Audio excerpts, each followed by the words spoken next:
ఇప్పుడు మనము ఆనంకాయ వడియాలు ఏ విధంగా తయారు చేసుకోవాలనో చూద్దామండి. ఇప్పుడు మనము ఆనంకాయలను ఈ విధంగా ఒక మీడియం సైజు ఆనంకాయని తీసుకోవడం జరిగింది.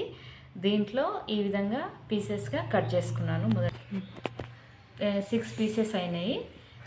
ఇప్పుడు మనం ఒక పెద్ద ఇట్లా సాంబాలం లాగా తీసుకొని దీంట్లో ఇట్లా తురుముకోవడానికి ఈ విధంగా ఒకటి తీసుకొని ఇట్లా పీసెస్ వారిగా ఈ విధంగా గీరుకోవాలి. 1.5 గ్లాస్ బియ్యంని మనం కడిగి పొయ్యి మీద పెట్టుకోవాలి. వాటిని మెత్తగా ఉడికించుకోవాలి. ఇలా మెత్తగా ఉడికించుకోవాలి. నీళ్ళన్నీ వంచకుండా అన్నీ ఆవిరి అయ్యేదాకా వెయిట్ చేయాలి. ఇప్పుడు 5 టేబుల్ స్పూన్స్ నువ్వులు వేయించుకోవాలి. ఇప్పుడు 5 కప్స్ దాకా ఈ యొక్క క్వాంటిటీ కావడం జరిగింది. మనం తురుముకున్న ఏదైతే ఆనంకాయ తురుము ఉందో ఈ 5 కప్స్ దాకా అయ్యింది. అదేవిధంగా 1.5 గ్లాస్ తోటి మనం బియ్యాన్ని ఉడకబెట్టుకోవడం జరిగింది. ఈ విధంగా మనం ఉడకబెట్టుకుని చల్లార్చుకోవాలి కొంచెం. ఇప్పుడు మనము ఈ రైస్ని దీంట్లోకి కలుపుకోవాలి. కొంచెం మెత్తగా తీయాలి అన్నాన్ని. మనం తిన్నట్టు కాకుండా వడియాలి కాబట్టి కొంచెం మెత్తగా తీయాలి. ఈ విధంగా రైస్ను వేసుకొని దీనిపైన నువ్వులు వేయించుకున్న నువ్వులు ఒక 6 టేబుల్ స్పూన్స్ వేసాను. తర్వాత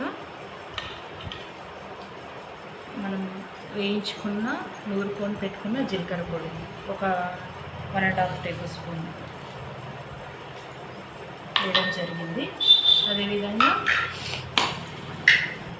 అదేవిధంగా పచ్చిమిర్చి గ్రైండర్ వేసుకోవాలి. ఒక 10 పచ్చిమిర్చి.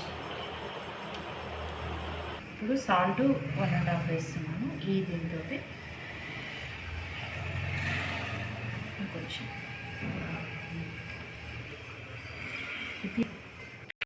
స్పూన్ దాకా సోడా వేసుకోవాలి.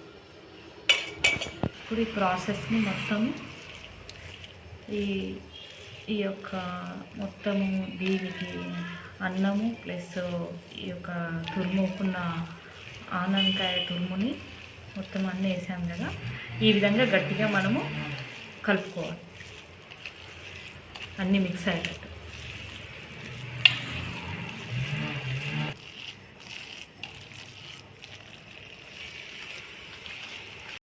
ఇప్పుడు మనము ఇలాంటి పాత్రలు తీసుకొని దీంట్లో మనం ఏ విధంగా పెట్టుకోవాలో చెప్తాను. ఓకేనా? ఈ విధంగా మనము ఒక్కొక్క క్వాంటిటీని ఈ విధంగా చేతితో ఇలా పెట్టుకోవాలి. కాటన్ క్లాత్లో కూడా పెట్టవచ్చు, బట్ నేను ఒక ప్లేట్లో పెడుతున్నాను.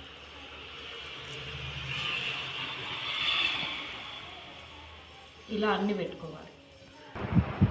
ఇప్పుడు పెద్ద ప్లేట్స్ 3 అయినాయి, చిన్న ప్లేట్లు 3 అయినాయి. ఈ విధంగా మనం పెట్టడం జరిగింది. ఇప్పుడు మనము దీంట్లో ఎండబెట్టుకోవాలి.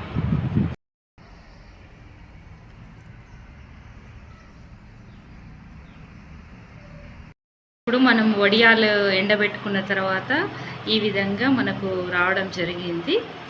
ఇట్లా మనము ఇన్ని అయినాయి.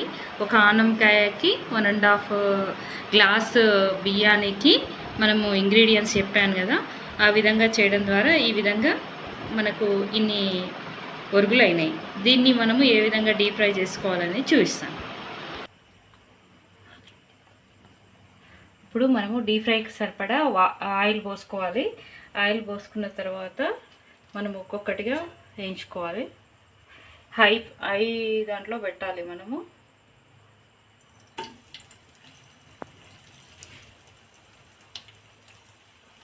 ఇలా కొంచెం పొంగిన తర్వాత టర్న్ చేసుకోవాలి.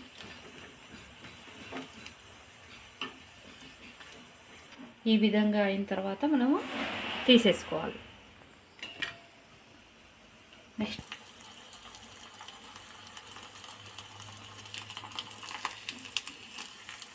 కొంచెం మాడుతుంది, అందుకోసం జాగ్రత్తగా కాల్చుకోవాలి.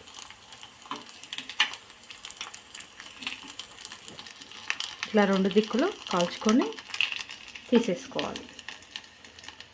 జస్ట్ ఒక 5 సెకండ్స్ పడుతుంది ఒక్కొక్కటి. ఇప్పుడు ఇంకొకటి.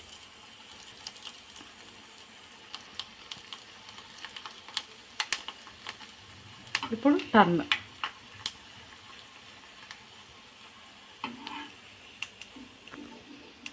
ఇంతే.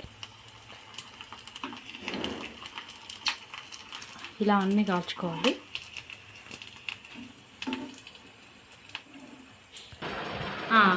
ఇప్పుడు మా సార్ టేస్ట్ చేసి చెప్తాడు. టేస్ట్ చేయి.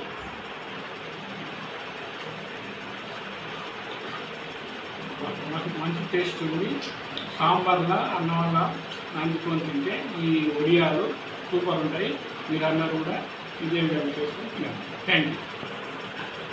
ఇలాంటి మరిన్ని వీడియోస్ కోసము ఈ విధంగా తయారు చేసి చెప్పడం జరిగింది కాబట్టి మీరు కూడా మీ ఇంట్లో తయారు చేసుకొని నాకు ఏ విధంగా కుదిరాయి, మరి మీరు ఏ విధంగా ఆస్వాదించారనేది నాకు కామెంట్ రూపంలో తెలియజేయండి. ఓకేనా? Thank you.